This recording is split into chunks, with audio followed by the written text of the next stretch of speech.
Welcome to the Coin-Op Cowboys, the podcast where four guys explore the absurdities of everyday life, sharing our entertaining experience and insights on a variety of topics. Hello, Coin-Opians. This week, Ryan talks about the moon landing and its legitimacy. They go on and on and on, but we all want to know, how long do they go on until I fall asleep? We'll find out, but first, Steven talks about his embarrassing escapades for the ladies. We find out how much of a simp he really is, but we want to know, does he get pegged by a gay man to impress a lover? Oh, Steven. Stay tuned. Feel free to send us an email with your thoughts. You can reach us at coinopcowboyspod@gmail.com. Like, subscribe, follow, and rate us. You can find us on Spotify, YouTube, iHeartRadio, Apple, and Google Podcasts. Basically anywhere you get your favorite entertainment. We release a new episode each week, so go take a listen to past episodes and get all caught up because you deserve it. Now, I'm switching over to the main stage. Ryan is playing with a little spaceship, calling for Houston. Chris is trying to feed the camera sausage. Why would he do that? What's he? And Steven is Steven's puckering his butthole at the camera. Oh, I think Chris is feeding the wildlife again. I forgot to put that sign up. Anyway, let's join the conversation. Kidding, but everybody is frozen except for Ryan for me. I can hear you all. I got the supreme internets, baby. Ooh, you on fiber yet? No, they don't fucking offer it in my house because this is where poor people live, Chris. They don't take care of us. You guys should riot. Rise up. Like in the French Revolution. We had the power go out in our neighborhood. Dang, for the whole building? Literally like 6 days a couple weeks ago, and they had a generator parked down the block. Dang. For the whole street. Just one morning the power went out, and then did it come back out until they trenched some shit. All right. Are you good, Brian? Yeah, I've been good since 8:30 and just waiting. Dare you? Where were you waiting? Waiting to do this so I can go to bed. Oh, Jesus. All right. Relax. So, relax, bud. All right. Gentlemen. Start your engines. That changed. Yeah, start your engines. Thank you for hopping on. This is your Coin-Op Cowboys coming again. This is the third time from the City of Sin, Las Vegas. Nice. So, we took some time away from whatever we were doing. And now we're doing this. All right, so what I'm going to do is I'm going to introduce you guys one at a time, and you're going to say your name. And then I have a two-parter question. So I'm looking for two things. I'm looking for, number one, what is your favorite type of cuisine? If it's either like Italian, Chinese, Mexican, whatever. And second, what's your favorite breakfast meat? So I'm looking for favorite cuisine and your favorite breakfast meat. And we're going to start with Steven. It's always fucking Steven. Every fucking time. Howdy, all you cow-tipping, pocket snake wrestling, good-for-nothing hootenannies. Yeehaw! It's your favorite cowboy, Steezy the Rebel. Yeah, I'm back again to bring you what the townsfolk really want. An edgy, never politically correct take with all these other jabronis faking it. Looking forward to another, as Chris would say, fantastic episode filled with filler and fire, my segment being the fire, of course. So saddle up, shut the fuck up, and of course enjoy the next couple of hours as we are together.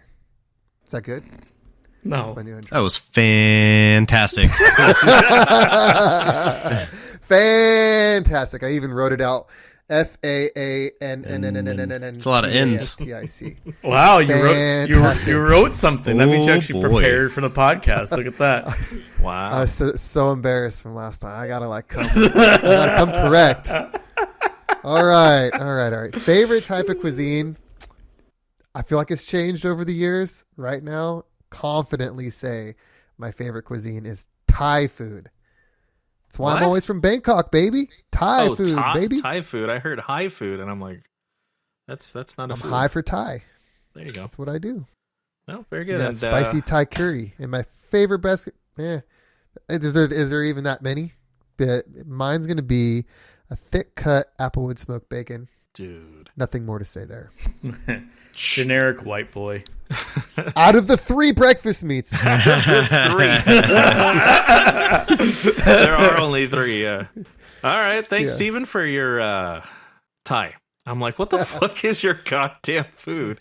Yeah. All right, next up in the perfect order, we've got Chris. I was always fucking last. What up, CoinOpians? You're in store for another fantastic episode here with the CoinOp Cowboys.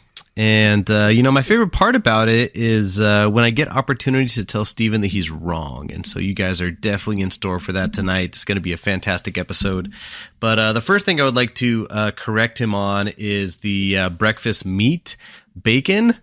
I mean, just apple cut, thick cut, smoked bacon. Very atypical. I mean, yeah, you can get that at Denny's. I'm sure you love that. But you know something that's like takes true talent and it takes art and it takes time and science is the tried and true sausage. Your sausage, you're getting all these different meats together. You're blending them up. You're putting them in the skin. You're letting them cure for a little bit. You're going for the summer sausage. Maybe we're going for a winter sausage. You know what my personal favorite is? Spicy summer elk sausage. I like a good spiky sausage. So sausages are good. Now, there is one sausage that is not good, and that is that sweet mapley sausage that people put together. No. Sausage is not meant to be sweet. It's meant to be exotic. It's meant to be spicy, have some good stuff in it. Now, as far I'm glad Chris likes exotic sausage. That's right. It's, it actually leads me to my second topic of cuisine. I just got to throw it out there. It's all about the exotic meats, guys. You got all kinds of different things on this planet running rampant. You got the ostrich burger. You got some bison jerky. You got the elk steak, maybe like sweet and sour elk steak. You got the venison, tried and true. And, even, another one of our personal favorite would be pheasant, and I think what makes it taste so sweet, so amazing, so delicate is a lot of the time it takes a lot of blood and sweat just to find one of them suckers. And then so when you get them and cook them up in a crock pot, it comes out phenomenal. And there you go. All right. Sweet. Chris just likes the murder thing. So did Chris say his favorite cuisine is meat? Is that what his exotic favorite meat? No, it's M for murder. That's what his favorite cuisine is. Let's go out to the exotic meat restaurant. Exotic sausage. Exotic spicy sausage in his butt. Chris, you should just open up a restaurant. So Chris's exotic there you meats go. And just see what happens. Hey, Steven, you like Wagyu? Wagyu, yeah. Yeah, it's pretty good, right? Sure. I've only had it what are you setting him up for? It's a fantastic cut of beef that mostly comes from Japan, a little bit from Australia. It comes from this far outreaching place, and they come here and they say, hey, I know you have beef, but my exotic beef is going to blow you away. But if you're not interested in that, hey, you can have the same bacon you can get from any pig on the planet. Sure, be my guest. Well, Wagyu's not not exotic, is it? It's just cow that's like, that's Kobe beef. Never mind. Yeah. Correct yourself. Don't put erase Kobe. Erase that from the records, Angel. Oh yeah, because it really made you look silly there. Yeah, don't make me look dumb. Now I'm gonna turn up the gain. Hey, is that a USDA choice bacon or is that like Farmer John? Which one's the more exotic one? You said favorite breakfast food. Now you said your favorite cuisine is exotic meats, which that's not a cuisine. That's just like a thing. And then you're comparing it back to my breakfast food. I didn't know I could pick any meat I wanted for. He said breakfast meat, not like Wagyu. Yeah. Nobody eats yeah. Wagyu So I said sausage for the breakfast meat. I said the exotic meats for my favorite cuisine. I was using Wagyu as an example because you're like, exotic meat. What makes a meat so exotic? And I picked beef, which is one of the most common meats in America. And I picked the best beef out there, which would be the Wagyu that is not grown locally in the United States. It mostly comes from Japan, making it exotic, making it better than anything else. No, my point of protest was he said to pick a cuisine as in like Mexican, Thai, Indian, something like that, and you just go exotic meats. Like every cuisine has exotic meats in it. That's Steven is correct. Chris just went off the handle for no reason. He went off the rails. He just really loves talking about meat. He's just obsessed with meat and sausage. A little bit. But I will say, all I can get. Chris, Yeah, Chris, you look like some kind of military fighter pilot with that jacket on. You're fucking ready to go. You got to get in the zone for these type of things. Get all psyched up. Get my bomber jacket on. Let's do this. Now I kind of look like the guy from Grand Theft Auto, right? We are going to war. The Vice City right there. I never played. Nico Bellic. Nico, yeah. He always had that like sports jacket and it was zipped up all the way. Yeah. Go bowling, cousin. You guys see that Netflix? You could play all the GTAs on Netflix now on your phone. What? Why do you want to play them on Or your wherever. phone? Don't play Well, them on like your phone. Netflix offers, Amazon? or Netflix offers like mobile gaming apps now through Yeah. their Netflix app. And did you And they actually have all click the on it? GTAs. Because I see it I there, did but I was click- too scared to click on it. It's on Netflix. I clicked it. They let me download GTA 3. I started playing GTA 3 on my phone, but I don't want to play it without a controller, so I stopped playing. But I know you can get a controller and a mount, so you could play like on your phone. Yeah, Yeah. so I Bluetooth on my pads and phone. Yeah, that's cool. It's like a lot of work. Okay. Thank you, Chris. It's exotic foods is your cuisine. Very cool. And you said sausage. It's fucking gay. All right, next is Ryan. What's up, Cowboys? Or CoinOpians is your favorite cowboy, Ryan. Now, first of all, I'd like to extend a personal apology to one of our fans. Kevin, I'm sorry that Steven let you down last week. He's not the best storyteller. I His name is apologize. Kyle, I apologize. Disrespect, Kyle. Shows how much Ryan cares about you, Kyle. I got you. I took an L last week, not gonna lie, but the rest have been dubs. So what are we, like 19-1 now? Let's go. It's all good. It's all good in the hood because our fans love us anyway because I'm here. And I would like to thank all the Cowboys for coming to my birthday last week. And right here, I got this piece of shit gift. Angel. To the Fucking stars! Tom DeLonge bullshit. Yeah. Did you get Kip back? I do not have Kip. He has not been returned to me. I What? think the cycle has been broken, but don't think you're safe, Steven. Dufek has him. Mm-hmm. Bloopbeck. Yeah, root beer. All right, thanks, Ryan. Anyway, my favorite cuisine, as Angel asked me to say, because no one cares about Ryan today, is Mexican food. Right. It's hot, Top 3. cheesy, delicious. And when you ever go to a Mexican restaurant, everybody looks happy. You ever seen a sad person in a Mexican restaurant? The woman who makes tortillas. I don't know. No, everyone looks happy. It's a good time for everybody. My favorite breakfast meat. Yeah, I'm going to throw a curveball here. let's hear it.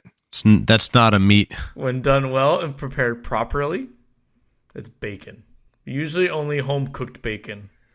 Yes. My favorite breakfast meat when going out to eat at a restaurant is 100% sausage, because restaurant sausage is always garbage. It's always floppy garbage. Sausage is much more consistent. Restaurant bacon. Yeah. You said restaurant sausage. Right. Yeah. Restaurant bacon is garbage. Full. I agree with you. no- You can't there's no trust Crispies. restaurant bacon. Fast food bacon, restaurant bacon. Bacon. Denny's bacon. It's all just like it's all just like blasphemous. It's not real bacon. Yeah. It's some papery, thin ass cardboard. Even when it's thick, it has no flavor. Go to the butcher, get some bacon, thick ass bacon, cook it up on a griddle, just the way you like, crispy or Yeah. soft, whatever. But you know A what? breakfast burrito, I always get sausage over bacon. Every time. Oh, what is wrong I with agree. you? I think sausage is better in the burrito format than bacon. Sausage is great. I'm not going to knock sausage. It's great. Pretty gay. All right. Thank No you. one said Wait. chorizo. Hey Ryan. So What's up? when you were talking about you were talking about Mexican delicacy, and you said everyone in there is happy. Okay. Yes. Would you say the sobriety level of people in that restaurant have anything to do with the perceived happiness that you see? Most likely, yes. But the sober people look happy too. Yeah. You're just getting the best of the best food. Always comes out hot, never comes out cold. And even bad Mexican food is usually okay. What about the free chips and salsa? Do you think that's that's kind of it. driving it? You see, they get you going right away. It's always good vibes. They take care of you the minute you sit down. They usually have like the crunchy ice in there. Ooh. That's a special kind of ice there. Obscure detail. Ice, not well. Ice is not crunchy. The crushed Water? ice, Yeah. crushed ice, the crushed ice. Do other Not restaurants ice not have cubes. that? It's the crushed Right. ice. You know what I'm talking about. You're not sharp today, right? Ryan, have you been to a place where you had to either pay for chips and salsa or you were limited to one container of chips and salsa? Well, you see, my father once engraved wise words into me as a young boy. And it was, if you go to a Mexican restaurant and they charge you for chips and salsa, it's not a good Mexican restaurant. It's true. I would To agree this with that. day. To this day. There was one that I'd go to, and the chips and salsa were free every day except for Sunday. Now explain that to me. They really got that backwards there. Explain that. Where are their priorities at? Were they next to a church? I don't know, but like everybody I would bet go, you Why they're next does to... fucking church matter? Because as soon as people get out of church, they go fucking eat lunch. So they're probably like, oh, we get a big boom every fucking Sunday, so we're going to charge for chips and salsa. You know, maybe. It's something stupid. in Yucca Valley, we used to have this amazing, which was probably to this day, it was probably my favorite Mexican food on the planet. Unfortunately, they closed down and moved to 29 Palms, so I don't get to eat them very often. They were called enchiladas. Now you go in there, it was... I've seen that place. Yep. So it's got everything Ryan was talking about. It's got this food, the smells, the unlimited chips and salsa. But you also have the Joshua Tree National Park nearby. So you have these people that come from all over the world. So I was talking to, we would go there fairly often, so we knew a lot of the waitresses. And when we would be talking to them about it, we were like, oh, hey, we just went to the park and we saw a bunch of like people from out of town. They're like, oh, they're here already? And I'm like, oh, like, well, what do you mean? She says, I just had some guys that were in here from like Belgium or something, and they sat here for 5 hours eating chips and salsa, and they ordered waters. And they never ordered any food. They just did water, soda, and chips and salsa for 5 hours. God dang foreigners. Don't they know? They're getting ready to ruin a good thing. You know what I do hate at Mexico? This isn't a real Mexican restaurant, but Super Mex, they give you the big whole crunchy tortilla chip. Oh, break it off. the- Never had seen this. There's a word for that. tostadas. Yeah. Tostada. Yeah. The big whole I hate tortilla. that. He's giving me a fucking chip. I don't want to break this shit off. Pisses me off. All right, thank you, Ryan, Mm-hmm. for You're your welcome. split riding that fence, aren't you? Not riding the fence. I was Bacon clear. and sausage. No, bacon weren't is my clear. favorite. You but weren't it's clear. poor. I was clear. No. Which is your favorite? The bacon? Bacon. Okay, bacon. All right, Roger. But if I'm going out to eat, it's sausage. Hey, Angel, I want to pick both meats too. I also like ham on Thanksgiving. I'll take chorizo as well. Oh. I was waiting for someone to say chorizo. That's cool. But chorizo, I know chorizo But is more I of a don't like hit and miss. chorizo on its own. It's like it has to be with eggs. Has to be Yeah. with eggs. Is that a meat? So I don't know. I don't know. It's like a meat pulp. Like all the Yeah. lymph node. It says like lymph nodes and some other weird cartilage parts. Yeah. You're like, okay, fine, let's eat it. I don't give a shit. It's just really greasy. Yeah. All right, I'll round it out with my cuisine, American. Because, America. And, I love ribeye steaks and shit. And, my favorite meat is also bacon. Love it. Wait. Bacon wins, guys. So everyone gave me a hard time about exotic meats, and Angel picks American food. That's a cuisine.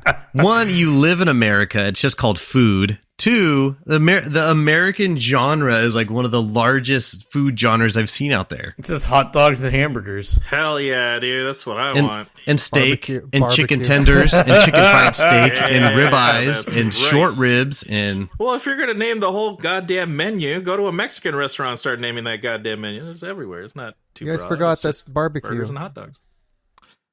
Ribs. no. But see, Angel, you're calling out Mexican food, and I think that was unnecessary. Because do you know like how you make a taco? It's a tortilla with meat, cheese, and some salsa. But then you have like a burrito, so it's like a bigger tortilla with some meat, cheese, and then you have like a tostada, which is like beans, meat, and cheese, and then you have like a torta, which is like kind of like a bunny thing that means beans, meat, and cheese. So when you're trying You know to what? You guys are really overcomplicating this. I think it was an obvious question. Chris is on fire tonight. He comes heated.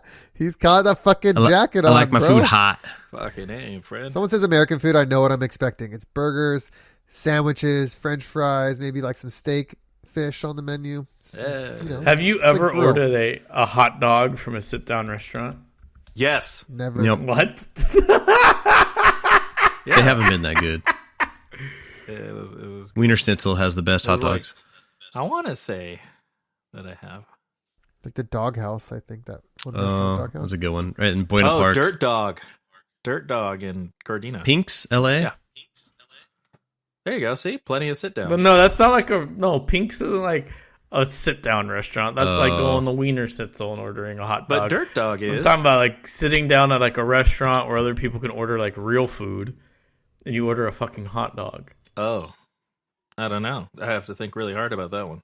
I don't think I've ever been to one, but if I Google this shit, I'm sure it'll come up. Hot dog fancy fucking restaurant. Doghouse chain. I don't care. All right. Gentlemen, Wonderful. that's very cool. Very cool breakfast meats and cuisines. Now, let's go ahead and switch over to the picker wheel so we can pick who is going to go first tonight with their topic. You ready? Spin your fucking wheel. Yeah. Oh, it's Steven. Of course it's fucking It's Steven. always fucking Steven. I hope his scary story is prepared tonight. Got my scary stories right here. Oh, you're doing a scary story? Yeah, baby. Ooh. No. Not doing a you're not? scary story. Why are you lying, Chris? I told you. You He said you 1 don't get a month time. rematch. Yeah, I said 3 months. Said 1 month. 3 months. No, he said 1 month. He said in 1 I month. said 3 months. 1 month. Minimum 1 month. He said 1 month. Oh, I'm gonna listen to the. I'm tapes. pretty sure UFC doesn't wait that long Should. for a rematch. You wrote it in the What are you text. talking about? Conor McGregor hasn't fought in like 3 years. Okay, different UFC example. He's fighting in June. He had a massive injury, shattered his shin. I don't give a shit. Get to work. He's coming I back in smashed June. my, though. Fuck I you. smashed my Fuck my you and hand your in the rights. car door, and then I went straight to work. Fucking mouth. Shut your fucking mouth. That was All pretty right. good. Steven, would you bring the CoinOpians today? Okay. Yeah, I brought something. Going a little different here. I'll just start it out. I don't know how else to start it out. No segue needed here. Start at the beginning. Okay. It's from my list of segments that I want to do, and it's like a subsection of dumb shit I've done. So I've done some other dumb shit I've done in the past with when I was a kid, doing Ooh, some of that shit. is the dirtbag kid gonna show up? He has a name. This is going in a little different direction. This subsection of the dumb shit I've done is for the chicas. Oh. Yes. So Like dumb when it, chicas you've done? yeah. So basically, when it comes to dating, I think it's safe to say that we have all been down bad at one point in our life or another. So desperate for that poo nanny that we act a fool, Chris. I sure as hell have been down bad a few times, and I'm not afraid to admit it, Ryan. So this segment is a new one on the podcast, and it's entitled Love and Cringe, a journey through Steven's love life. Chapter 1, a mixtape. You guys ready? Steve is so proud of himself right now. I've never seen a smile so big. Why am I so proud of myself? Because you know it's going to be fire. It's be fucking stupid. All right. Do you all remember the era of crafting mixtapes? I'm not talking I about remember them the from ones TV that, shows. Yeah. Yeah. I'm not talking about the ones you used to do, Ryan, when you recorded off the radio on a cassette. I'm talking about us youngins. I was gonna say, was it Picture this. a tape? It's the early 2000s. A tape or a CD though? We call it mixtape, like it came from when people used to record songs off the radio on their cassettes. But then in our generation, around the early 2000s, I felt like a mixtape was referring to when we would download all of our favorite tracks from, what were the apps back then? Napster? LimeWire. Bizarre. Fair share. LimeWire, because all those things, and then we would burn them onto a CD. Like that was our version of the mixtape. Mm-hmm. And the joke was Ryan's older than us, so he probably didn't do that. He did the cassettes. Aha! Explain it. Good one. Good The one, joke has Steven. failed, Steven. Took too much explanation. That was part of the next part of that was the next paragraph. How old? Kevin's I'm disappointed in you. How old do you think Ryan was when Blink 182's "Take Off My Shirt and Pants" came out? Because I explicitly I think he was remember. smoking a cigarette at the Came bar. out. Yeah, Loose pants? that sounds about right. Because I'm pretty sure I was in 4th grade when that came out, so that would make Ryan high school graduate. Smoking at the bar. You know, Angel's older than me, right? I'm the youngest. I'm the fucking youngest. Fuck you. You're like 40. What? No, I'm not. Just look at the gray in that We beard. talked about this already on the podcast, episode something. I don't remember. Okay, I didn't I mean look to like I'm trigger- 50. I didn't mean to trigger everybody. Okay, I'm very sorry. You're all young and hard. Fucking bully over here. God, don't be a pussy, all right? We're just Okay, so interrupting. let's rewind this a little bit. Okay. So picture this: it's early 2000s. We're making mixtapes, downloading our favorite songs off Napsters, burning them onto a CD. Yes, the days of carefully curating songs that would magically make some lucky lady or lad, Angel, fall deeply in love with you. Did it ever work? I don't know. Well, I'm still waiting for Cassie to let me know if my beautiful CD of Hawthorne Heights, Dashboard Confessional, Death Cab for Cutie, and of course T-Pain. What? Hey, T-Pain was a perfect compliment to the It's so emo fucking. anthems. It was all emo, and then just T-Pain. T-Pain is like Yeah, it a was beat. like I always had to throw in the "I'm in love with a stripper." I thought that was like what people had sex to, so I would always put it. on Did you the put it in albums. like 3rd or 5th or 2nd? Oh, it's at the end, baby. They're going to be so Oh. fascinated with my first tracks of just like showing how emotional and complicated I am. And then at the end, they're ready to fuck. So I got to put in the "I'm in love with the stripper" by T-Pain Okay. because that's when we're going to fuck, right? Okay, anyways, Cassie never got back to me. I have no idea what she felt about that CD. But anyways, fast forward. Wait, to so you 2000 made her a CD and she never responded? It's correct.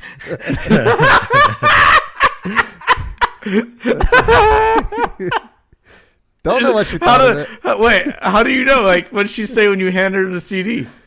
She's like, "Oh yeah, I'm gonna listen to it." And you never then, asked like- about it? And then like, yeah, like she never mentioned it ever again, and I was like too embarrassed to bring it up because I felt like I was really putting myself out there. God damn. She didn't hit me up on Instant Messenger back in the day. And You know, Aim? you'd get, yeah, aim. Fucking aim. You just heard that door open, you go, ooh, ooh, ooh, ooh. Yeah, and then she would have her. And you went, Then she'd "Oh." just have her away message on. Anyways, yeah, love was fleeting back then. But anyways, fast forward to 2015, where everybody pretty much agrees that mixtapes and burn CDs, whatever you want to call them, are sure like just cringeworthy. I would say, like, I think nowadays you would just consider them like something you wouldn't do. Surely, no one in their right mind would resort to making one to try to salvage a failing relationship, right, Chris? I've done that on multiple occasions. Yeah, I also missed the memo. So enter Boat Girl in my chaotic romance of 2015. Boat Girl. Chris, do you remember this one? I do. I remember when you met Boat Girl on the boat. Hot tub Yeah, number so I meet a 2. cute chick. Yeah, number 2, baby. So I meet The a cruise cute chick ship? on a I meet a cute chick on a cruise ship, and we dated for a little bit. Shit was toxic as fuck, and we were always fighting. She was the devil reincarnated with tons of emotional baggage and purple hair. It's just my What year type. was this? 2015? Yeah. 2014? 2015? I'm sure. I don't know who was on that cruise boat. I mean, it was a blurry memory, but I'm pretty sure we have It that was picture. Chris for There was definitely a picture where there was 30 of us in the hot tub and Boat Girl was on there.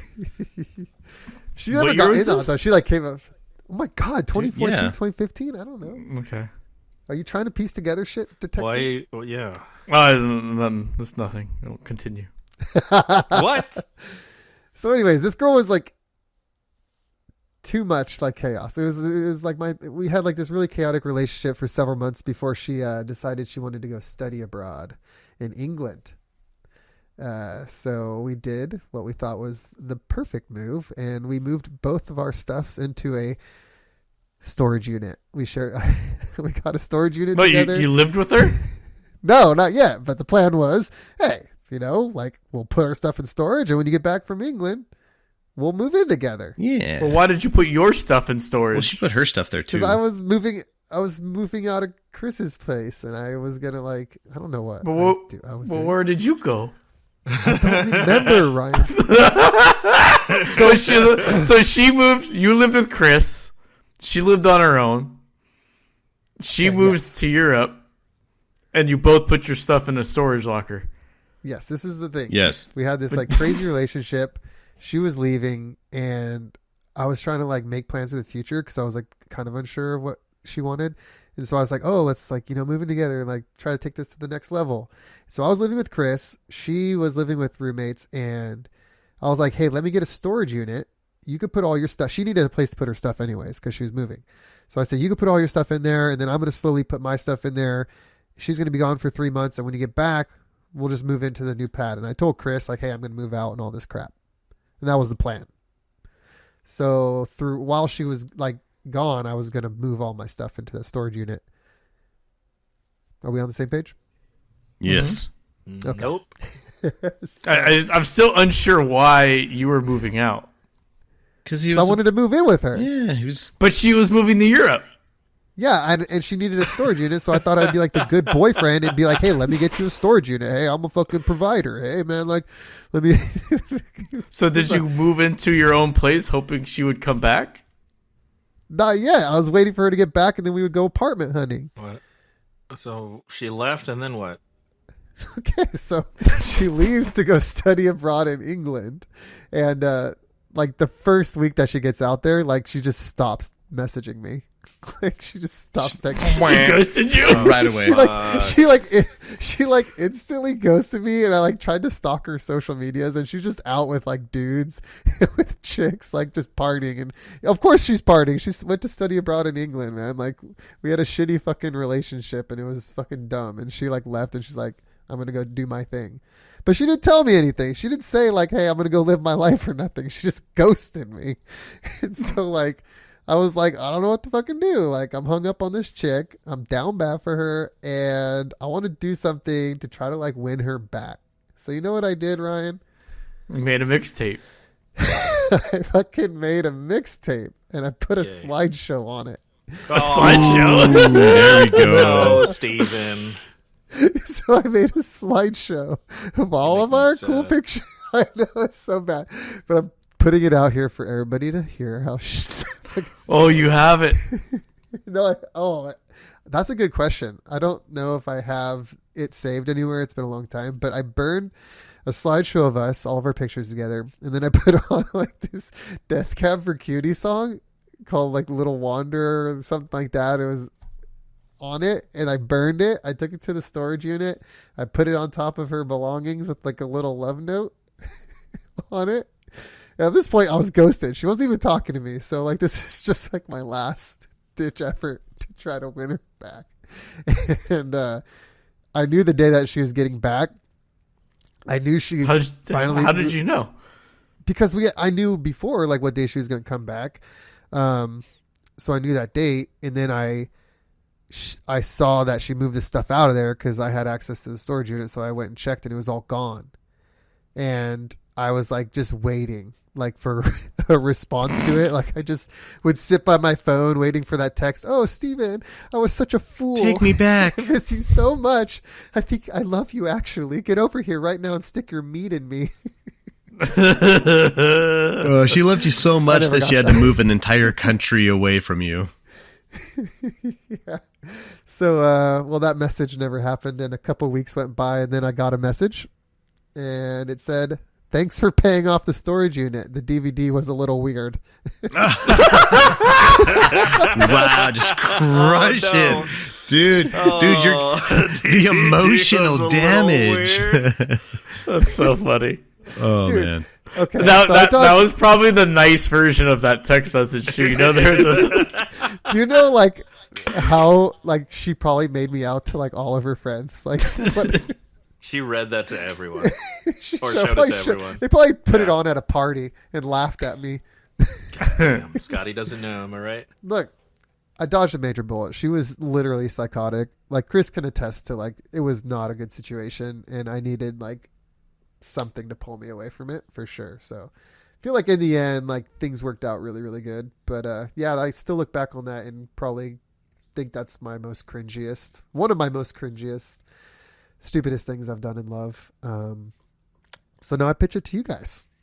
Do you have any good stories where you done some stupid stuff for the vagine? Was Boat Girl the same one that worked at that like water canyon bar, water canyon? No, the canyon. Yeah, that was a different girl.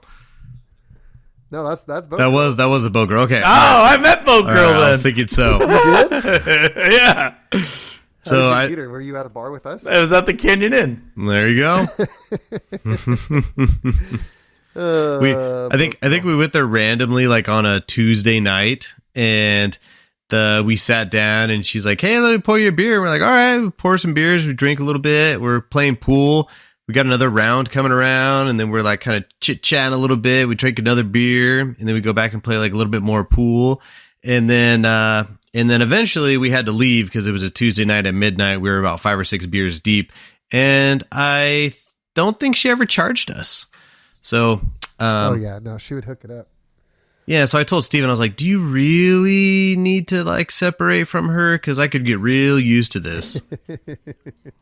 Yeah, you're supposed to take one for the team, Steven. Fucking Chris, the dumbass. We go to a New Year's Eve party. She like was a little antisocial, but she's like, "No, I'll go. You know, like I'll do this whole thing." And like she's there with like all of our friends.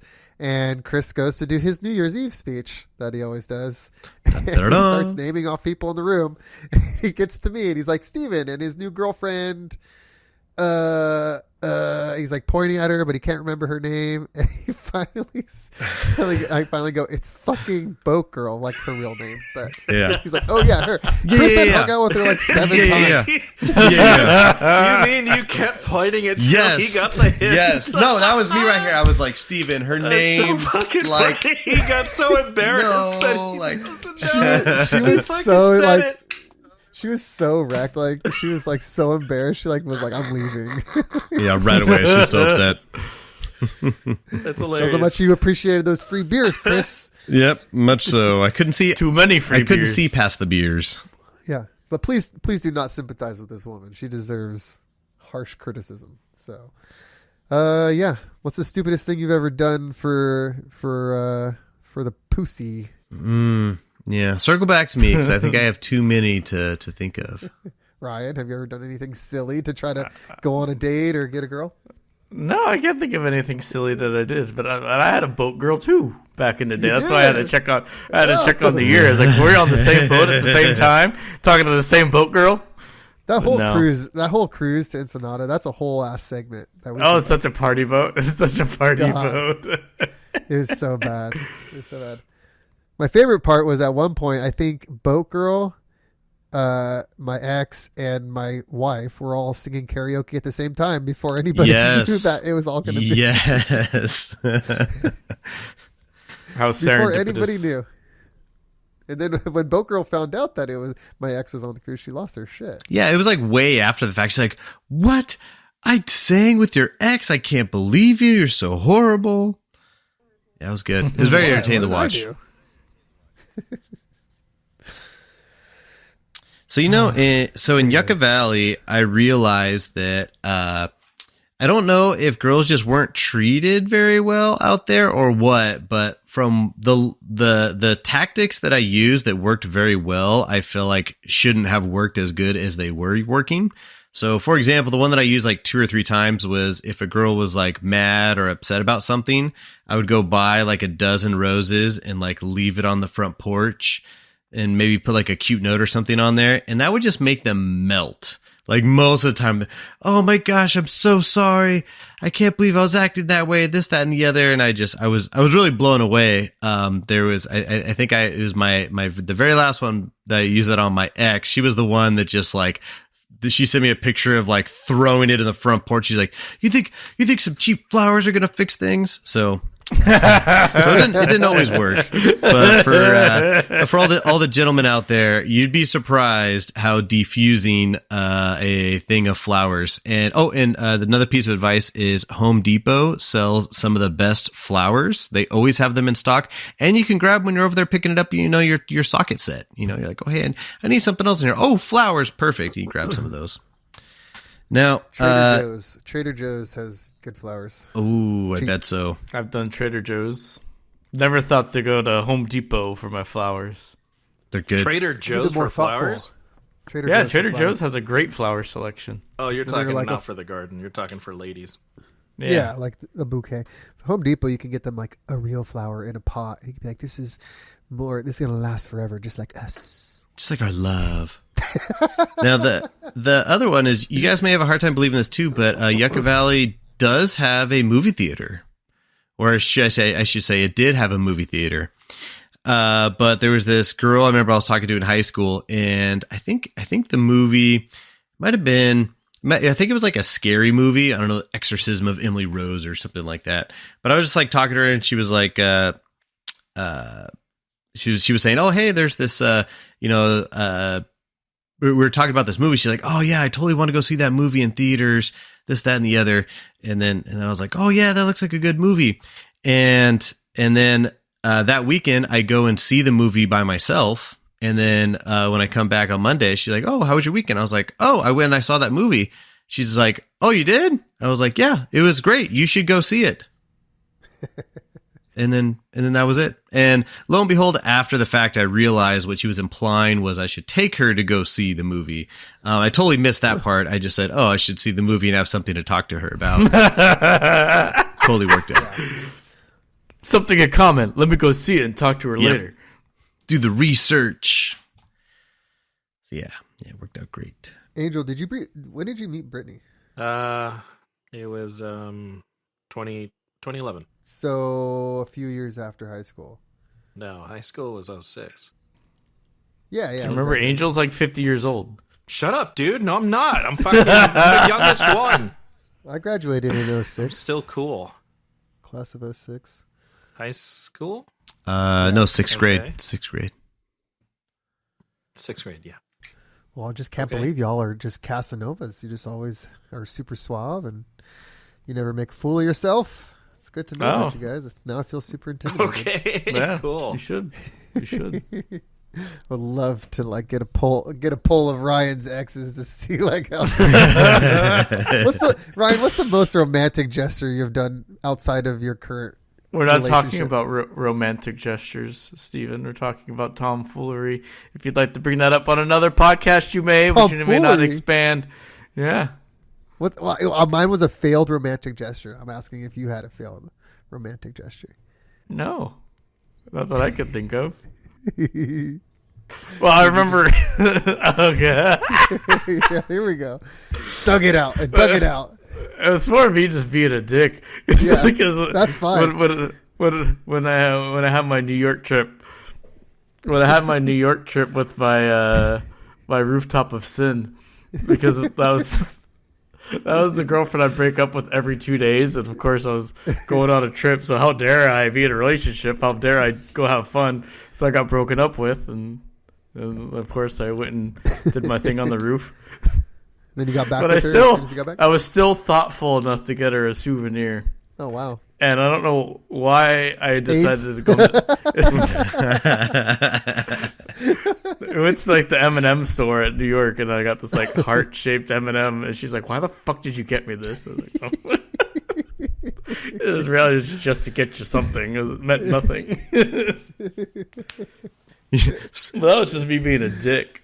Speaking of Valentine's Day candies, I remember same thing. If you, instead of buying just a regular set of flowers, but if you go to the florist and is like, I need a nice flower bouquet, whatever they produce is going to be drastically better than the girl you're trying to woo or any of her coworkers. And you want to give it to her, hopefully at work, so she can parade it around. Everyone can see how great she is.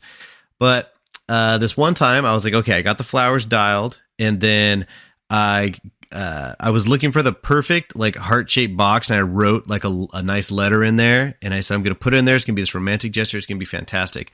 But I couldn't find the perfect heart-shaped letter until I was at Walmart and heart-shaped box. And I find this one, but it's a chocolate turtle box. So it had 12 chocolate turtles in it, and I had to eat all 12 chocolate turtles to make room for the stuff I was going to put on the inside of there, which was another candy and a romantic letter. Throw them away. I mean, I could have done that. Just put them in a Ziploc baggie. But it's not Can't waste delicious. these. Chocolate turtles are great. It's got So so good. much stuff I've going on. never had a chocolate turtle. Missing out. I didn't know that was a It's just like- thing. I thought that was chocolate, The Office. caramel, peanuts, nougat. It's like got Harry everything in Potter. it. What? Yeah, it's all There's together. a chocolate newts. Yeah, That's fine.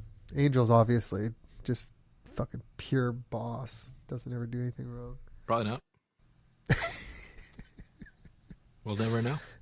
Anyways, okay, cool. Yeah, there's more stories to come because I do a lot more stupider shit than you guys. So we'll circle back to that at a later date. And yeah, listeners, write in. Let me know your most cringiest love moments.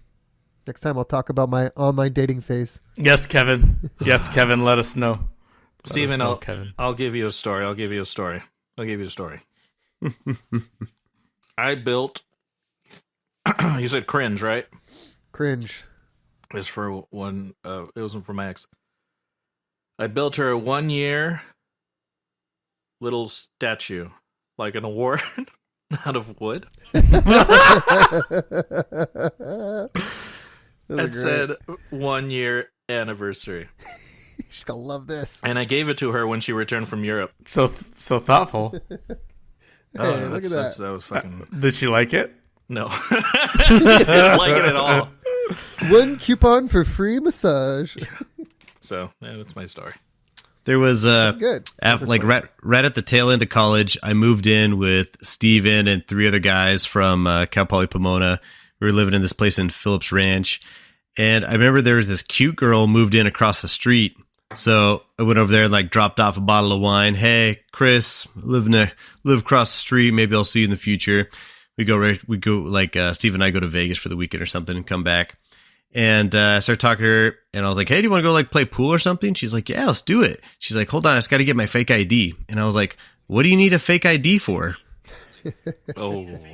And then it hit me, Ryan, what is the most common reason to need a fake ID? You're not old enough. Yes. So I was like, oh, you're not like, I was like, you're not 21 yet? She's like, no. And I was like, okay, so, I mean, but so you're only like a year away. And she was like, no, I think she either just turned 18 or just turned 19. And I was like, oh, dancing with fire. That stopped you though, I'm sure. Oh yeah, for sure. Stopped me dead in my tracks.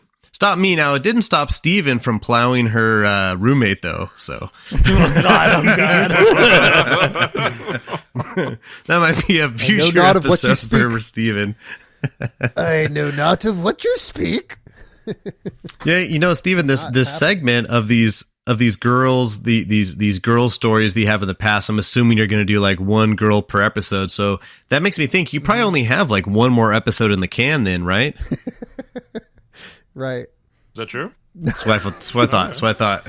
Listen, I've only had sex with my Is wife. that like a million? My wife. I've only had there was a whole online dating phase I went through, and that ticked up the tally pretty fast. Was it Plenty of Fish? Got quite a few go. Yeah, no, it was OkCupid at the time. There was. Well, No, it's just Plenty of Fish Part 2. It's all the same people. This one's not working out. Let's go on this one. The Plenty of Fish was like kind of gross, like the way the interface and stuff. OkCupid is cleaner, and then that was like my most success was OkCupid, but then a little bit on Tinder. Like I hit the beginning of Tinder phase, and then that's when I stopped online dating because there is some scary looking people on plentyoffish.com. You're checking right now. Because they're catfishing you. Back in the day. Like scary. Like I don't want to talk about it because I don't want to get canceled. But I'm really curious to see if Steven has seen like the same picture that I saw. There's one that's just like ingrained in my memory. My God. See, I'm going to text you, Steven. You tell me if you've seen this. I was always getting catfished though, because the girls would have like their like do the big eye, big boob picture, but it was always at the angle that like you couldn't really tell if they're fat. Then you'd go out on a date with them and you're like, oh yeah, they're fat. Wouldn't stop me. I had 2 dates that I would set up on Plenty of Fish almost exclusively. One of them was find a girl with a Disneyland pass, because then it was free. And then if it sucked, I was at Disneyland. And the other was just get frozen yogurt. It's cheap. That's a good like first one though. Like my go-to was like, if I would ask them what kind of food they like, right? And like all girls back, oh, I love sushi. I'm like, oh yeah, let me take you out for sushi. 2 things. I pay for it. So they're like, oh, this guy can afford sushi. Like back in your early 20s, that's kind of like a good thing. A dude can take you out for sushi, drinks, pay for the whole thing, no sweat. And it's kind of nice. Dude, it was like the success rate of the sushi date. Baller. 100% success rate. That's an expensive one though. But you would think that it would get you the one night stand. You would think it would instantly get, but no. What it would do, what would happen is like, listen, I actually think I like you, so I don't want to just fuck you tonight. Oh, she didn't give you the crunchy roll after? Like you're not going to talk to me again. That's like I got that speech twice. I was like, but no, I will. I'll talk to you again. Yeah. So the sushi dates are great. Like if you want to like, well, I don't think at our age a sushi date would be like anything to anybody, but back then it was a winner. I feel like I definitely think. Good. I definitely think the first encounter it worked so much better when it was something kind of short and small if needed, like sushi dinner, not super long, but if you do like, oh, I'm gonna do the long fancy dinner and then we're gonna go see a movie and then we're gonna go to the bar afterwards, like, oh, that was a bad idea. For the first one, you wanted to do something that you could more or less bail on if you wanted to. So the one that I would go for is like go get coffee, go get ice cream, or kind of like what Steve was saying, like sushi or something like a little treat. Oh, hey, let's go get some random thing here and there. Something a little more casual, like just drinks in an app, like kind of thing. Yeah, something very public. Have you guys seen that story online? What? Yeah, the story online. The UPS story, dude. It's the thing. There was a poll, and all women, like the majority of women who are taking a Cheesecake Factory, hate it. They're like, oh my god, he's taking. Well, most people going to the Cheesecake Factory hate it. I love it, dude. That's delicious. It's just a little menu's too long. It's too busy for a first date. It's like overwhelming. Yeah. Like I would say, like most Steven, sushi places are like pretty chill, like laid back. Did you send it? Yeah. Let me know if you. Picture? I didn't send you the picture. I sent you a description, and if you saw it, it's very. No. Did you see that person? No. Okay. She'd always message me too. What's her name? That's funny. After I was working on this project in Buena Park, and anytime when we had to mail out submittals, I would need to go to the local UPS and mail them to the architect myself. So like once or twice a week, I'd go do this drop off. And remember, there's a real cute chick working at UPS about that time. So one time I just gave her the package, and then I was like, took 2 steps away, and I came back and I said, "Can I get your number? We can go out." And she, big smile, "Yeah, okay, let's do it." And I was like, perfect. I was like, all right, we're gonna go to Rocco's brewery, the Rocco's bar in downtown Fullerton. We're just gonna go get some drinks, see how it goes. So I was talking to her, and I found out that she was a flag twirler. What is that called color in high guard school? Just the color guard? Yeah, there you go. So she did color guard. Now I remember something specific that Steven taught me to do. He said, Chris, you got to tease them a little bit. That's the words that Steven used, was you got to tease them. So and when I was learning how to do it, I was like, okay, great. I was like, oh, hey, you look like fat in those pants. Like, he was like, no, you went a little too far with that one. You did light tease to kind of get it going. So I remember when she said that she was in color guard, and I was like, oh, that's lame. And she got so unbelievably offended that the entire date hangout thing literally ended about 7 minutes later. She just drank her beer. She's like, all right, it's out, and never talked to her again after that. What was your goal with that move? It was It was to create. It was, I don't know. I was envisioning I was gonna be like, oh, that's lame, and she was gonna be like, oh, what cool thing did you do in high school? And then that gave me an opportunity to be even more lame because I played baseball. But do you know what position I played? I played right field, which I didn't know for the longest time. Right field is where you put all the sucky players. And so if she played any kind of sport, she could have picked up on that. She's like, wow, you suck at baseball. And then, haha, we both suck. That was the extra long thought that I had in my mind that was no mean good. Like teasing them because they mispronounced a word a little bit, ribbing them a little bit, or if they like kind of like trip over something, and like, just teasing them a little bit here and there. They like that. Chris is just like, your family sucks. Yeah, just really lean into it. Why would anyone want to go out with you? The funny part was that was another color popular guard line. in my high school. Color guard was like, it was the fucking nerdiest, fattest, dorkiest people. That was not popular. I don't know about other schools if it was like popular in some school, but in ours, color guard was like, dude, you don't want anything to do with that. Stay away. And I remember watching him practice out in the parking lot. He would always be dropping things because they sucked at it, so they'd be like twirling it up in the air. And like it was more fun to watch them pick it up over and over. You can't look cool picking up a fake gun. What a dick. That's so good. See, Angel, hear that? They're lame. That's what that. And also, I said that word because I didn't really know what. I was like, first I had to remember what color guard was, and then I was like, okay, there was none in Yucca Valley, so I need to envision what they're doing. They're on the Rose Parade. I don't know, so I needed some time to like think of something. So I was like, I said lame, and I figured she would get all flustered, and that would give me a minute to think of something much better. When you say something along the lines of, "Oh, I didn't know they let hot girls do color guard." Oh, that would have been so cool. I'll give you her number, Steven. Try it again. You could pick up where I left off. Everybody's always like, "Oh, that will never work. That will never work." I'm like, and then it's always like, step 1, be attractive. It's like, yeah, I guess. Like so many tips on how to talk to women like are predicated on that you're an attractive person, because you cannot. Like, ever watched the YouTube videos of like a good looking guy like on college campuses, like just picking up women with the worst pickup lines, or like the worst like things you could do to a woman, and it always works out because he's a good looking dude. Like every time. Yeah, that matters. So, but Chris, I would love. Or it's like in the. Or like in the workplace, right? Like if like the super hot guy comes by and he like makes kind of a joke about it, you're like, ah ha ha. But then if it's like the super nerdy, creepy guy, you're like, whoa, I need to talk to HR about this. Exactly. It just continues. So I think, dating horror stories would be a really fun podcast topic. I don't know if have we done that? No. Nope. It's been a sacred place on the board. It was fun because me and Chris lived together during our single days.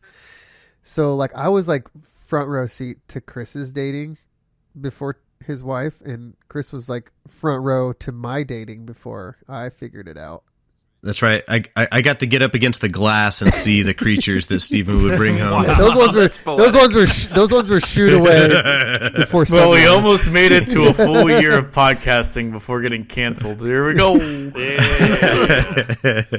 I would shoot Horse Girl. Horse Girl would get shoot out pretty fast, and I didn't want nobody to see her. Horse Girl. Who the fuck is Horse Girl? All my girls had nicknames. Not made by me. Yeah. Protect their identity. Yeah. But yeah, Steven would need to, his door was next to mine. So he'd be like, hey, Chris, I have this horse girl, and she's going to go ahead and leave now. So I need you to close the door, and I need you to stay in here until she's gone. I can't live with the fact that you saw what she looks like. I just cannot. Yes. Those were the dark days of my dating life, and it made me realize I should focus on myself before dating anymore. So it was good. Figured it out though. I remember that was the first time I saw you shave your head too. I just thought it was like a cyclical, midlife crisis, and I see you're coming back into it. So Horse Girl might be coming back. Hey, right. There you go. It's just symbolic of change. Whenever you want something, it's like a string around your finger, so to speak. The daily reminder that you have a goal in mind. So whenever somebody sees me with a shaved head, they're like, "Oh, what the fuck? Did you break up with somebody?" Like I'm like, no. I got a new something. It's gonna get better. Yeah. Anyways, so yeah, we'll round out that topic there. I guess we could probably talk for ages about our stupid stories, but I know people like it when we're round tabling. Stupid story. So Yeah. that's all I got today. All right. boys. Thank you, Stephen, for your love-based cringe. Hope you liked it, Kevin. Kevin's gonna like that one. Angel, are you frozen on purpose so you can play Minecraft while we're doing our stories? He's not frozen. I see I'm him not moving. frozen. I think it's Just for yours me? because sometimes you have a delay. Well, everybody else is moving just fine. Like right there was like a 10-second delay. Should I restart? Can I restart? Or does it fuck up the recording? It does, but I can put it together. Oh, that's what I did. I already hopped out and hopped back in because it was starting to lag up. All right, I'll do that then too. I'm just gonna press refresh. Steven's fucking gay. Oh, he left already. Shh, that guy. Did you guys notice that his PlayStation has a big old red X on it on his bed? He's trolling back there, that piece of shit. Oh, Yeah. Hey, there he is. Hey. Hey, Steven, is that a new white garbage can behind you there? See, there's like a big red X on it. It looks like some duct tape. And he's frozen! All right! Good podcasting. Perfect timing. You are fucking straight up frozen. Get this little winky eye going on. That was cute. That was the most adorable It's like one. your little lizard with a fat tail. Oh, it smells like trash. You're Definitely frozen. Oh, you're better still now. frozen. The spinner picker. I see you moving. You're moving. The spinner picker has ads now. It's been always having had it. It's ads. always had ads. I'm not paying for it. Who do you think pays for the show? Bro, I mean, we certainly don't get paid. who doesn't use Mozilla Firefox with ad blocker? What's wrong with you? Are you back in 2010? No, actually, Sick Chrome. burn. All right. That's just because he doesn't know. I thought you were like techie. I thought you like knew things. Chrome blocked ad block from being like an effective extension. So if you really want ad blocking, go back to Firefox. Hey, Steven, is that a white trash can behind you with that? Looks like it's got a little bit of red tape on it. Yeah, it also has a knife in it. Looks like you could put a lot of trash in there. Yeah, it's trash. It's a useless paperweight. It's not my fault you don't have time to play video games. You don't see the knife that I stabbed into it? Oh, I thought it was like a guitar. I thought it was like a guitar on the other Yeah, I side. see it now. And do you see the controller hung by its? See, if you didn't spend all cord? this time making Yep. this elaborate set, you could have played an hour of Baldur's Gate. True. An hour is Baldur's Gate. That's probably like one fucking dialogue. Yeah, I only actually play that game if do I have 2 hours?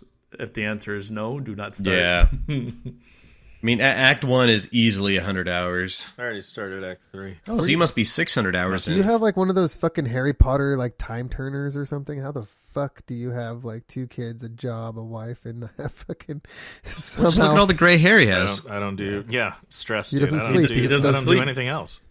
just meth? I sleep. I don't do meth. More of a cocaine guy.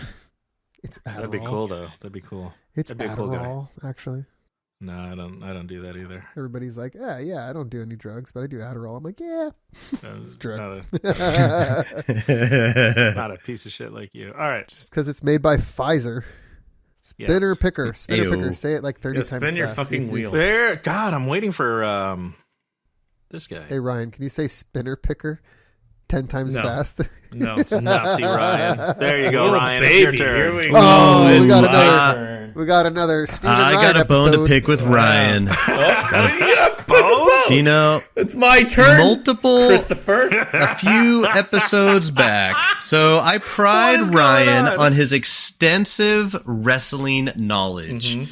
There was, I would say, Ryan, if you were in a pinch and needed to name 35 wrestlers in 5 minutes, do you think you could accomplish I could that? 100% accomplish that. I don't believe it. I Yeah. don't believe Okay. it. What about?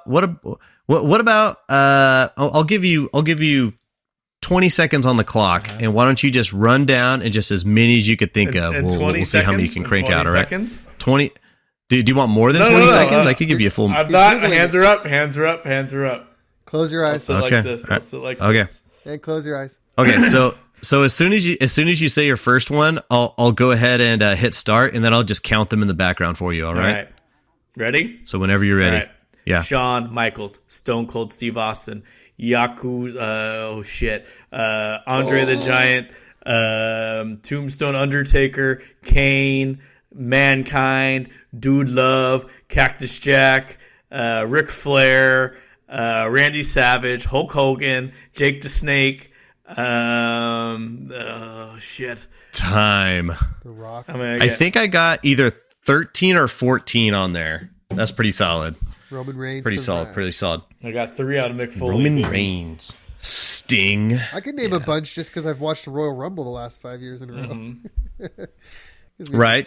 What was it? Gold Dust? That's the one I remember the most. Johnny Knoxville. Goldust is so funny. Does Logan Paul count as a wrestler now? Yeah, he's like a legit wrestler now. He's like a weekly wrestler, as far as I know. He's pretty like acrobatic. Yes. Drink Prime. So Ryan has this deep knowledge, and he watches the Rumble every year, and he's excited about it. And when at the Rumble you have these random wrestlers come out, and you're like, you're not quite sure who they are. He's like, oh, I know who that one is. Like he said, Gold Dust. No, I don't. I don't know that. Or those like rainbow guys that come out and throw pancakes or something. Truth. Like The Truth. True. Okay, see that right there? That's what I see. I'm like, who's that guy throwing pancake? Like, that's the truth. Like, okay, yeah. So if you go a few episodes back, I think there was a little bit of wrestling talk coming up, and I said, yeah, like Captain Insano. And Captain Insano, Angel, you know who Captain Insano is? No idea. You don't know who Captain Steven, Insano? do you know who Captain Insano is? Nope. Okay, so Captain Insano was. Were you hoping for the opposite? I know. Actually, here, Ryan, why don't you go ahead and tell me who Captain Insano Captain is? Insano is the professional wrestler that Adam Sandler worships in The Waterboy. That's right. That is all accurate right there. It's so I felt. What's his name? It's the big guy, the giant. That's hilarious. Yeah. Yep. Fuck. Yep. The Let's Big see, Show. It's Captain the Big Show. Insano. Where is it? DDT. Paul White. Diamond Dallas. Yeah, Paul. Yeah. So Paul White is his actual. Oh yeah, it is the Big Show, isn't it? Yeah. There you go. So on the podcast, if the listeners listen back to one of these episodes, I said, like Captain Insano, and Ryan stops what he's saying, looks me dead in the camera, and says, "Chris, Captain Insano's not real." And I go, and I was so hurt by that. Because one, he's saying that a fictional wrestler is not real, but he's implying that real wrestling is real, and we all know that is not the case. They are really doing what they are doing, but it is by no means real wrestling. So the fact that he called Captain Insano, who was a real person, a real wrestler in the real WWF, he said, "Oh, that guy's not a real guy," and I was very offended, and I think that was historically inaccurate on that one. I stand by that. It's real to me, damn it. Captain Insano takes no mercy. Can't believe you guys didn't know who Captain Insano is. I don't care. Bunch of rookies over here. I am so horrible at like recalling pop culture knowledge. Like people can pull a lyric, pull a music lyric or like a movie line instantly. And I'm like, how do you remember that? Do you watch it 300 times studying it? Like, well, how do you do it? Are you playing Mafia Wars? Natural. No. Mafia City? He totally is. Put it away. That's right, Steven. At least you can remember them. At least you can remember the important things like the fictitious names that you had for all the ladies that you met in your younger era. Those ones can come right, like Boat Girl, Horse Girl. That comes right back to you. But heaven forbid you remember Captain Insano, the professional wrestler. I could tell you like every offensive player for every football team for the last 12 years. Whose goddamn topic is it? It's my topic with Chris Well, hijacked. shit. Oh, yeah. Because I didn't ask for. He I keeps didn't ask for hijacking the evening. bones. I apologize, Chris. Must have been eating you alive for. Well, anyway, it's very convenient because tonight I wanted Ryan to know what it feels like for someone to interrupt him and say that his part's not real. Well, this topic is dedicated to you, Christopher, because I know you're a lover of NASA. So tell me, what are your thoughts about the moon landing, Christopher? Ooh, I like this. the moon landing. 100% real, not fictitious, not staged. And I think it's really hard to recreate the gravity on the moon, but it was accurate to the density and gravity that would be there. So you believe we landed on the moon? Yes, I also think we beat the Russians there. And Buzz Aldrin? Us flexing. Buzz Aldrin flexing walked on it. on Yeah. the moon, you say? He's a trustworthy fellow. I would believe it. All right. Well, you know what, Cowboys? I'm going to present you with 5 pieces of evidence. And Ryan, at you the didn't end, ask me. We'll decide whether Or the me. moon landing was real. This is very rude. Angel? What? Angel? What? Angel? What? Do you believe we landed on the moon? I don't care. Rhetorical question, Ryan. Do you so before landing on the moon, we launched the Apollo 7 mission where we circled the moon. Do you believe we circled the moon before the separate mission that landed on the We'll moon? talk about that later, Christopher. Do that jump ahead? You know what? I'm not convinced that the moon landing actually happened because I don't think it really happened. We haven't been back. There's like shadow problems. All right. Well, before you start talking about why you don't believe, let's go on to topic number 1. Not that anybody asked me, but I also. Steven. Yes, Steven. What, do you believe we landed on the moon? I believe 99.99% chance that we did not land on the moon and it was all faked. Okay. Wow. I'm a strong believer in this conspiracy. All right. Top conspiracy I believe in. Let's visit it at the end. I am posting in our Discord the first picture of our evidence Whoa, we're using the Alright. Discord. to share with the listeners later. Christopher, tell me about this flag here. It looks like it is a United States red, white, and blue flag, and it is on a post that has been driven into the lunar landscape, and it is waving in the wind in a very glorious fashion. The wind. You see? Waving in the wind, you say, Christopher? That is correct. It is doing a wave action in your picture. Yes, it is. Angel, What? You see this wave action that Christopher's talking about? I see the flag like it looks like it's being blown. Right. It also looks like it has a pole on the top, like Ye- holding the top up. You know it doesn't Oh, that's exist funny. on the moon, Angel? What? An atmosphere. That means there's no wind. Tell me, Christopher, how could that flag be blowing in the wind? Well, you see, the astronaut that is standing right next to it, as you can tell, his spacesuit looks a little like bulging, and that is because he has recently farted in his spacesuit, and he was ejecting that to free up the inside of his suit. That checks out. All right. Evidence point number 1 says the moon landing was fake, and Chris responded with a silly rhetorical or silly answer. Thank you, Chris, for proving. Question. So here's like, if I'm going to look at this. So there's a pole. There's some sort of support up at the top of this flag. So it holds it out, like so it's stretched out. But it's still billowing in what Ryan says is wind.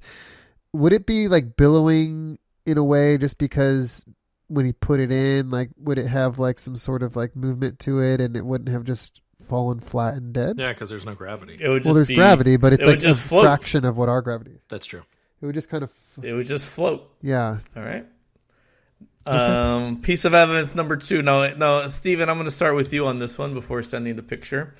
If you were standing at the moon and you're looking into the horizon, what would you see? The Earth, You would see the Earth. What else do you think you would see? the sun, Okay, you see the Earth, you'd see the sun. What else do you think you'd see? stars.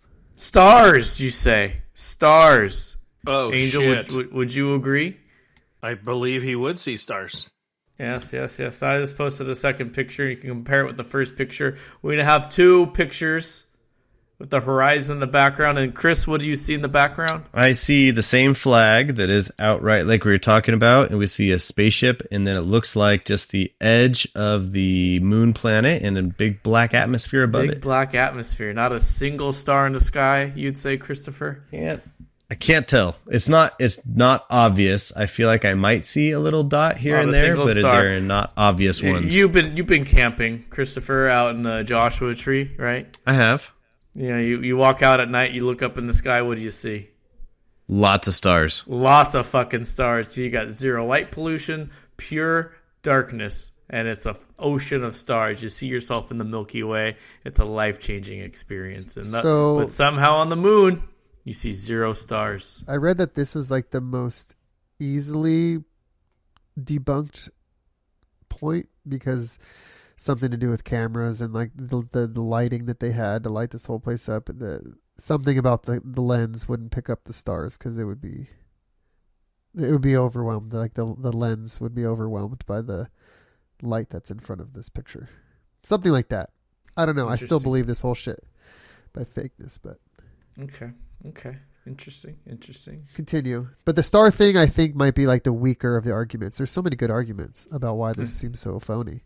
Interesting. Okay. Thank you, Stephen. I'll take that into consideration for later in the podcast. Now, Ryan, I would like to go, but since we're talking about refuting things, I do have this picture here from the space station that has some 50 flags in it.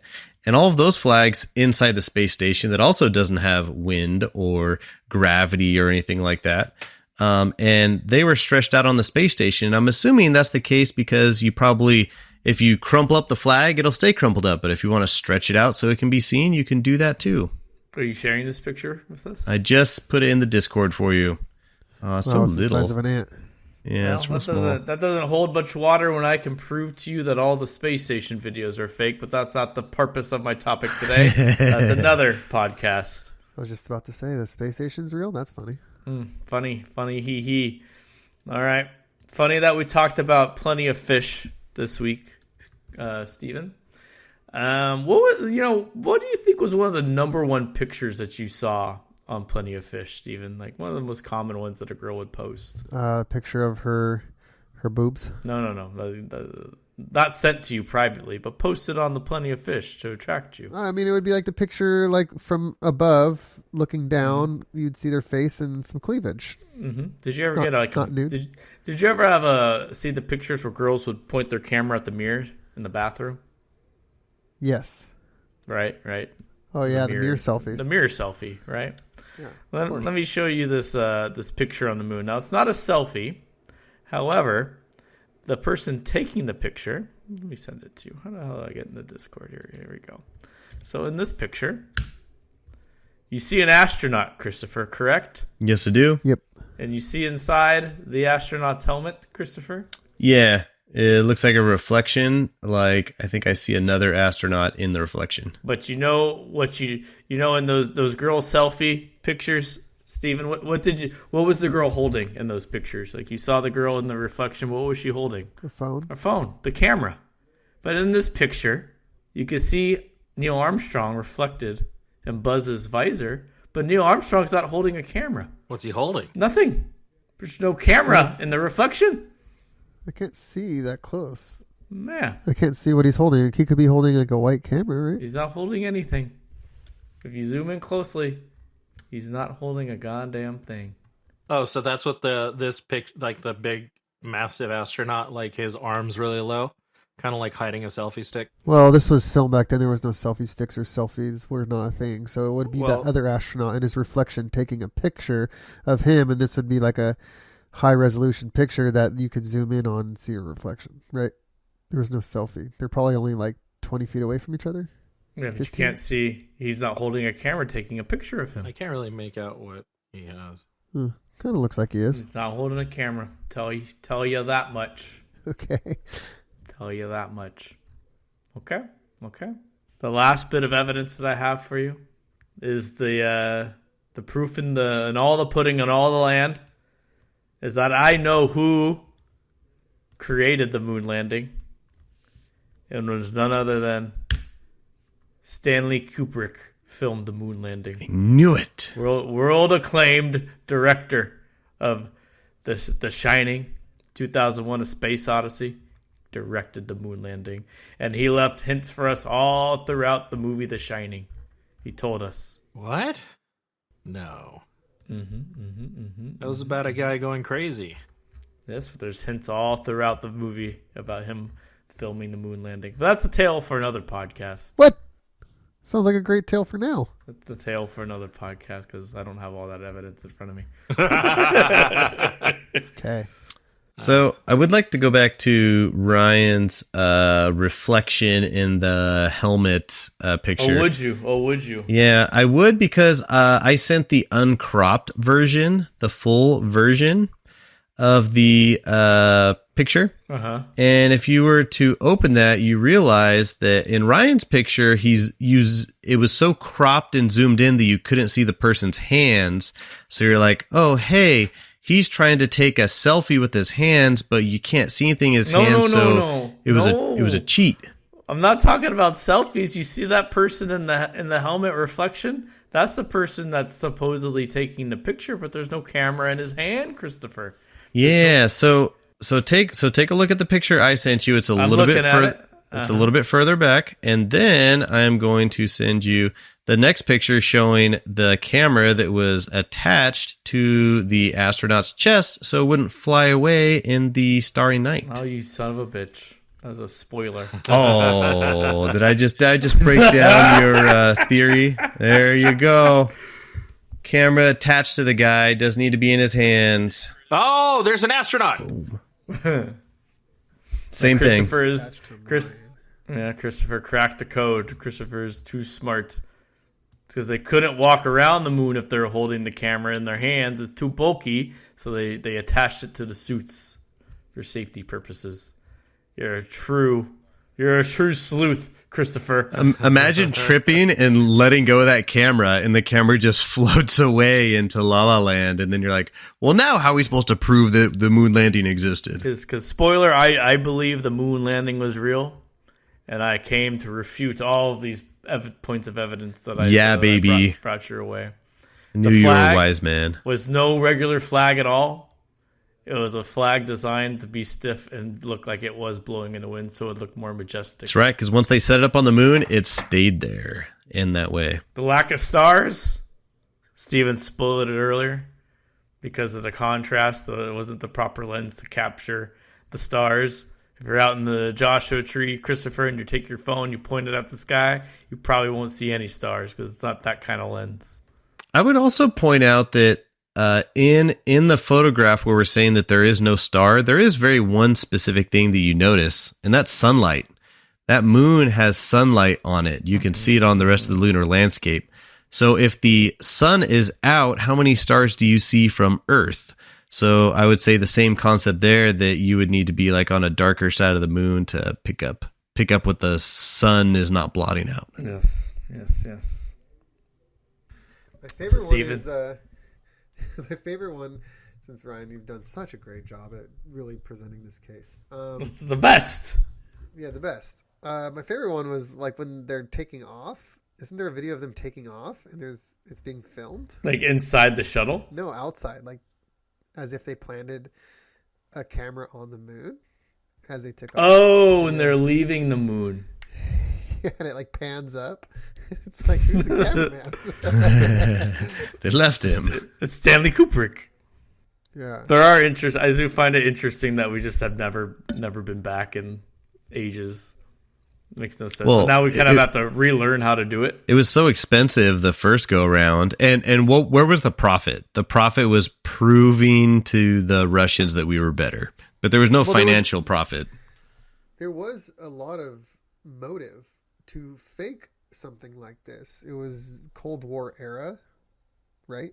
And we're in a space race with Russia. We can't lose to them. You know, maybe it's just one of the best propaganda of all time.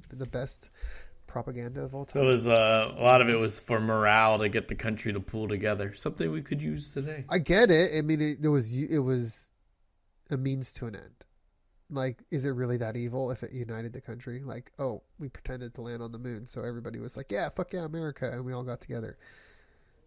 Like, yeah, but it kind of falls apart like most conspiracies do when you just ask, like, what is the point of continuing to propagate the lie? Like, why? Yeah. What is the purpose? Why hide that the Earth is flat? What difference does it make if it's a fucking globe or if it's flat? Well, doesn't matter. A lot of math teachers will be pissed. Falls apart. Yeah, and I think that, like, as time goes on and the more bullshit that the government does and covers up, it just kind of breathes life into a lot of the older conspiracies, because They're like, well, if they're willing to do this or that, and we find out about it, then the other stuff is probably true. I mean, back then, you were living in an age where there was no social media. There was no TikTok. There was no YouTube. There was no, feasible way that people could get together and start debunking anything. So they could have technically done a lot of dumb shit. Like, could have convinced everybody that a lot of this shit was going on, and maybe it wasn't all real. So now, so many years later, we can look back on history and go, did it really happen? Did they have the technology to go there? Was Richard Nixon really on the phone talking to them while they're all on the moon? Like, why can't we do it now? Like, why my cell phone doesn't even work if I go into a canyon, but they can talk to the guy on the moon, like fucking on a landline. Like, I get it. Those are all silly points, and they get people to believe for a reason, whether they can be debunked or not. It's just like logical silliness in this whole thing. Why haven't we been back? Like, why don't they have the technology to go there? Why does the technology that went there look so fucking silly? And why is it look like it's not something that could have made it all the way to the moon and then came all the way fucking back? So I'm looking at an article right now, and it says we haven't been to the moon since 1972.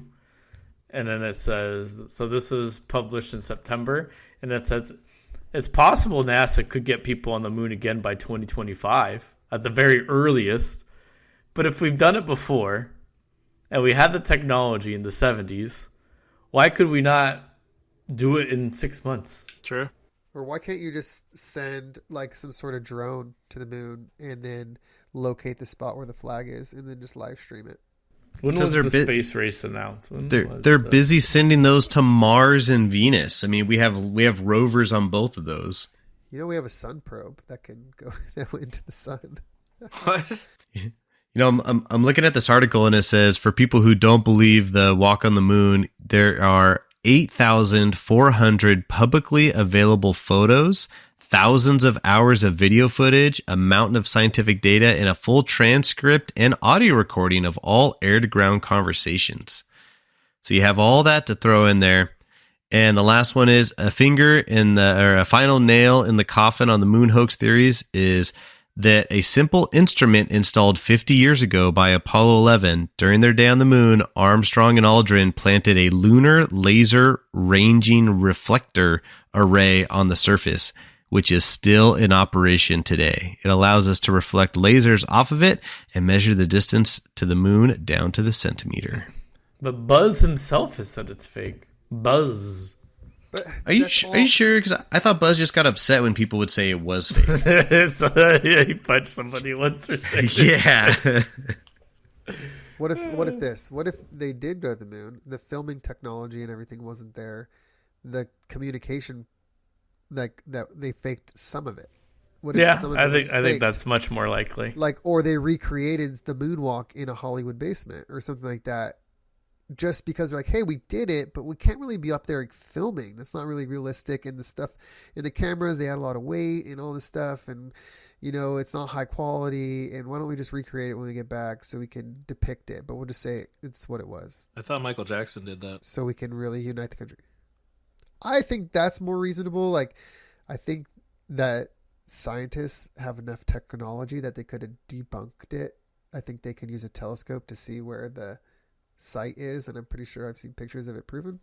Too many people involved in the conspiracy to whenever you have that many people involved in the conspiracy outside of just one organization, NASA, CIA, whoever, it gets really sketchy because someone's gonna freaking say something or bring forth proof. No, I'm talking about the moonwalk. Oh. Didn't he do it? Don't have time for your nonsense. All right. Talking about real life and death issues here, Angel. Real bullshit, guys. Fucking get serious. All right. I guess also they're like, what's the point of going back to the moon? I think they were like, there's no reason to go there. Yep. There's nothing there. The Transformers are on there, Steven, on the dark side of the moon. Well, they could send probes and whatever technology they want without humans. Sending humans to something is just a catastrophic, it's just a huge risk.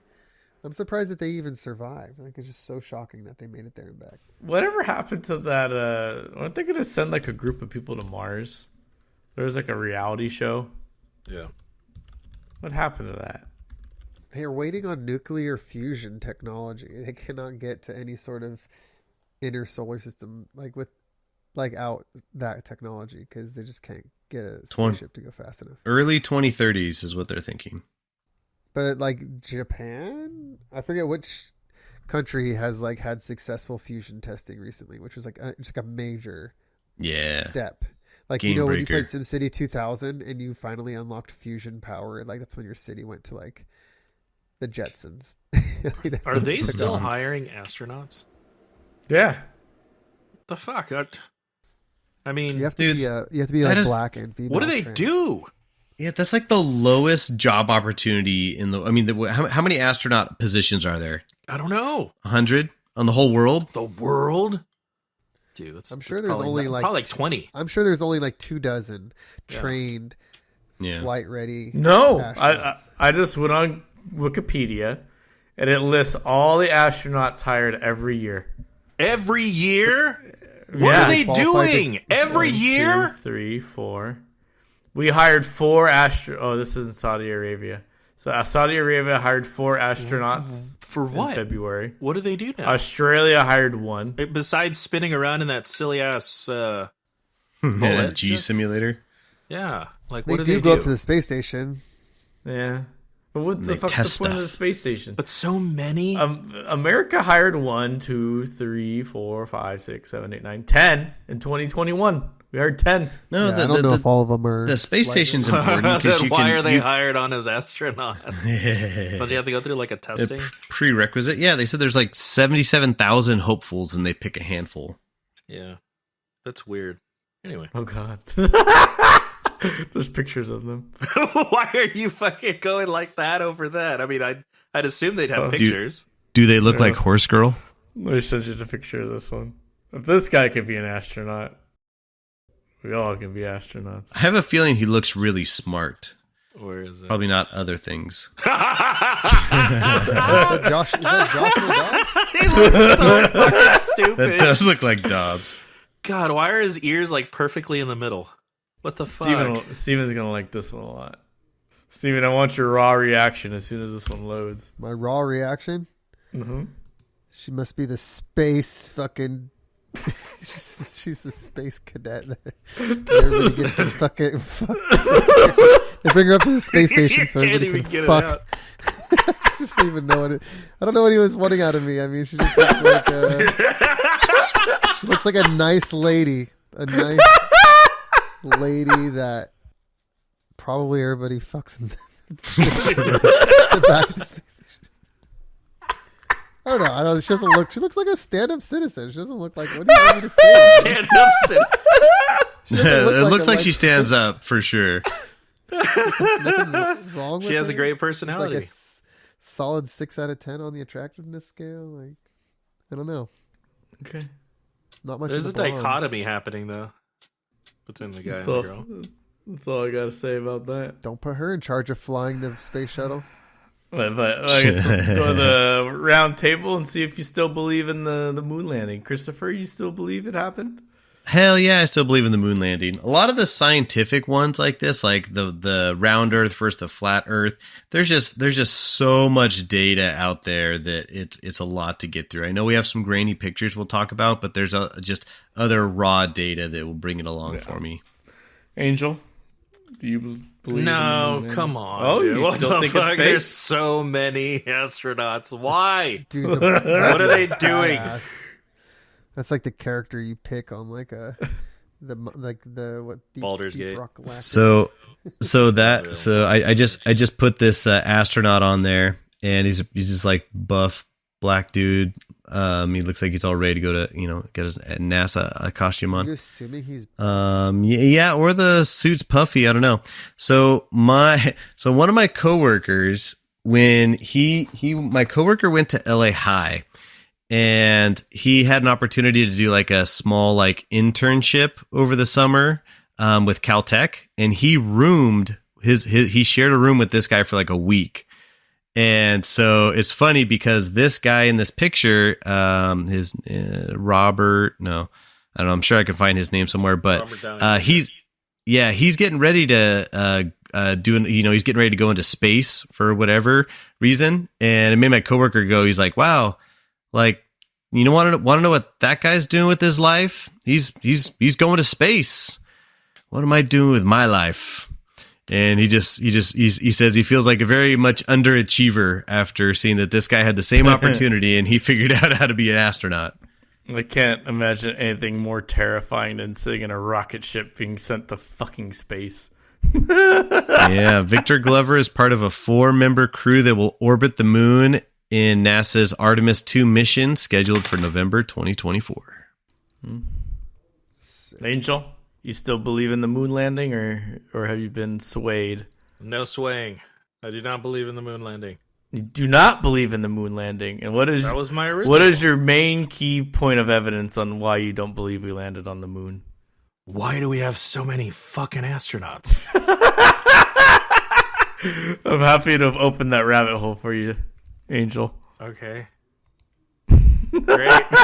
Sounds good. Hey, just because we have a lot of Santa Clauses out there doesn't mean Santa Claus isn't real. All right. Steven, do you still believe the moon landing was fake? I've changed my opinion a little bit. Hold on. My music just started playing. You're playing Doom, aren't you? You're playing fucking Doom. No. It says there in fucking Discord. I stopped playing once we podcasted. I have changed my opinion a little bit. I think that we have been to the moon. I think they faked a lot of footage. And I think they did, like, embellish a lot of things. So there The government would never do that. I think I land with Steven where it's a mixture of we have done it, but a lot of what we've seen is tomfoolery. Straddling that fence. And I think it's pretty easy to quiet, like, a conspiracy now that I think about it, because they're like, okay, listen, anybody who comes out about it, like, will fucking kill you, right? Or something like that. Or if you just come out, then they're just, like, discredited immediately. The minute, if somebody comes and say, hey, even with all the alien stuff, they're like, hey, I worked for the CIA back in whatever year, and I worked at the place that we had crashed UFOs, whatever, and then people are like, yeah, that guy's full of shit. Instantly, that's what everybody thinks. No one gives them any credibility. They don't even have to do anything. Anybody who goes against the grain, discredited. There you As go. they should.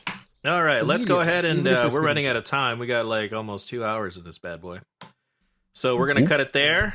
Let's do mail first thing next week. No, I want to answer mail. Oh my god. He wants to hear from Kyle again. Yeah, Kyle did not write Did it. you hear that, Ryan? Oh, you just poop your pants? Have you hear it? My fart was better earlier in the episode. Oh shit. Did you fart? I didn't hear it. It was when you're failing. Oh, sorry. All right, this one is from Matt. Again? Oh, Matthew. Yeah, Matt. He says, "Cowboys. I also have perfect teeth. Cavities are for the gays." Steven is so mad he lost and making up every excuse for losing. You should ask him about the spooky time he went to a Snoop Dogg concert and almost left Matt behind. Oh? On another note, Tell us more. Oh, no. I gotta write that down in my notebook here that I have podcast topics. Very cool. On another note, love the content and understand why every cowboy records from the comfort of their own home. Have we thought about a live show in public? Maybe an escape room live show? Would love to see the personalities, anxieties, and frustrations come together in a live show.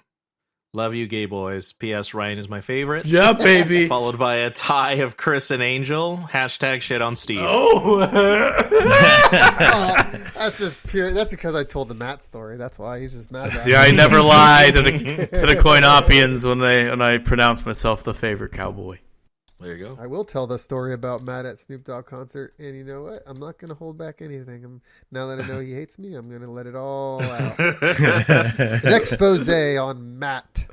Steven just got his next topic. Just like I'm that. feverishly typing. Don't you hear it? Typing it up right now. Just can't stop. Some quiet keys. All right, gentlemen. I think that's going to wrap it up for this week. Let's go ahead and sign off, starting off with Chris. Have a good night, CoinOpians. I hope you learned something fantastic on the show today. That you don't always believe what people tell you, but there's one person you can always believe, and that's the Cowboys. Specifically me, a little bit of CoinOp Ryan. The rest of them, I will probably skip that. But, we're here to expose you to the truth. So good night and good luck. All right. Thank you, Steve. Yeah. So, see you later. Thanks, Steve. Ryan. Glad to see Steven's always put in all his best efforts. I'll never do CoinOpians dirty like that. You get every inch of me, every episode. I give you every inch, all of it. Wow, full 2 inches. All of it, every fucking inch. My favorite part is that you did a whole picture segment where nobody can see the picture. I've instructed our host to upload the pictures so the listeners can. Oh, great! follow While I'm along. driving my car, I'm gonna go fucking find this coin up. Well, it's interesting. Fucking... It's interesting that you say that, Steven, because I was about to say we always say goodnight because the best time to listen to the Cowboys is when you're snuggled up in bed and you can pitch a tent with your boner as you listen to our sultry voices. You're right. Or I drown in a flood as you wet the sheets. Yeah, baby. I see lava lamps and water beds in this scenario. and mirrors on the ceiling. Hell yeah! Yeah. Thank you, Ryan. Good night, all. Didn't you have an infograph in your last episode, Steven? No, Yeah, in his story. That he did it right. no, that episode is not. It's unspeakable in this household.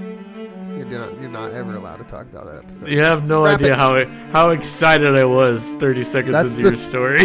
That was the 13th floor of this hotel. Not ever. We just go right to 14. It doesn't exist. All right. And with that, we're out.